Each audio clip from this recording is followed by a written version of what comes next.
अगर मन में है विश्वास तो जरूर होगी पूरी आपकी आश। प्रिय भक्तों, हम बात करने वाले हैं एकादशी की। सफला एकादशी जो कि आने वाली है 26 दिसंबर को। प्रिय भक्तों, बहुत सारे लोग एकादशी का व्रत रखते हैं और उनके मन में विश्वास रहता है तो उनकी सभी मनोकामनाएं अवश्य पूर्ण करते हैं भगवान। आज हम बताने वाले हैं सफला एकादशी कब की है, क्या है पूजा विधि और क्या इसकी कथा है और क्यों करते हैं और क्या इसका महत्व है। तो चलिए वीडियो को शुरू करते हैं। इस दिन भगवान अच्युत और भगवान विष्णु की पूजा की जाती है। सफला एकादशी के दिन व्रत करने से घर में सुख और समृद्धि का वास होता है। इस दिन किसी गरीब और ब्राह्मणों को भोजन करवाना बहुत ही शुभ माना जाता है। पौष माह के कृष्ण पक्ष की एकादशी को सफला एकादशी कहा जाता है। मानता है कि इस एकादशी का व्रत करने से सारे कार्य सफल हो जाते हैं, इसलिए इसे सफला एकादशी भी कहा जाता है। इस दिन भगवान विष्णु की पूजा की जाती है। 26 दिसंबर सन 2024 सफला एकादशी मनाई जा रही है। तो अब हम बात कर लेते हैं शुभ मुहूर्त कितने बजे से शुरू है। तो सफला एकादशी पौष माह के कृष्ण पक्ष की तिथि को मनाई जाती है। हिंदू पंचांग के अनुसार सफला एकादशी की तिथि की शुरुआत 25 दिसंबर को रात 10:29 पर शुरू हो जाएगी और तिथि का समापन 27 दिसंबर को अर्धरात्रि 12:43 पर होगा। सफला एकादशी का पारण 26 दिसंबर को सुबह 7:12 से लेकर 9:16 तक होगा।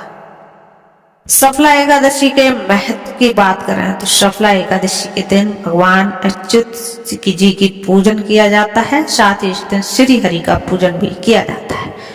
सफला एकादशी की रात जागरण करने से भी सारी इच्छाएं पूरी होती हैं। इस दिन श्रद्धालु बड़े स्तर पर पूजा, हवन और भंडारों का आयोजन करते हैं। इस दिन किसी गरीब ब्राह्मण को भोजन करवाना बहुत ही शुभ फलदायी होता है। सफला एकादशी के मंगलकारी व्रत को पूरे विधि विधान से करने से मनुष्य की मृत्यु के बाद विष्णु लोक को प्राप्ति होती। इसी के साथ इस व्रत से मानव जीवन में भी सुखद जीवन की प्राप्ति होती है। अगर हम इसकी कथा की बात करें तो सफला एकादशी की कथा इस प्रकार है। प्राचीन काल में चंपावती नगर में राजा महिष्मत राज करते थे। राजा के 4 पुत्र थे। उनमें से लुम्पक बड़ा दुष्ट और पापी था। वह पिता के धन को कुकर्मों में नष्ट कर देता था। एक दिन दुखी होकर राजा ने उसे देश से निकाल दिया, लेकिन फिर भी उसकी लूटपाट की आदत बिल्कुल भी नहीं छूटी। एक समय उसे 3 दिन तक भोजन नहीं मिला। इस दौरान वह भटकता हुआ एक साधु की कुटिया पर पहुंच गया। सौभाग्य से उस दिन सफला एकादशी थी। महात्मा ने उसका सत्कार किया और उसे भोजन कराया। महात्मा के इस व्यवहार से उसकी बुद्धि परिवर्तित हो गई। वह साधु के चरणों में गिर पड़ा। साधु ने उसे अपना शिष्य बना लिया और धीरे धीरे युग का चरित्र निर्मल हो गया। वह महात्मा की आज्ञा से एकादशी का व्रत रखने लगा। जब वह बिल्कुल बदल गया तो महात्मा ने उनके सामने अपना असली रूप प्रकट किया। महात्मा के वेश में स्वयं उसके पिता सामने खड़े। इसके बाद लुम्पक ने राजकाज संभालकर आदर्श प्रस्तुत किया और वह आजीवन सफला एकादशी का व्रत रखने लगा।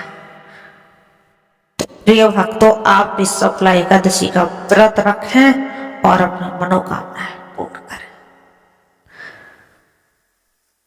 और अगर आप हमारे चैनल पर नए हैं और राशिफल देखना चाहते हैं तो हमारे चैनल को सब्सक्राइब करना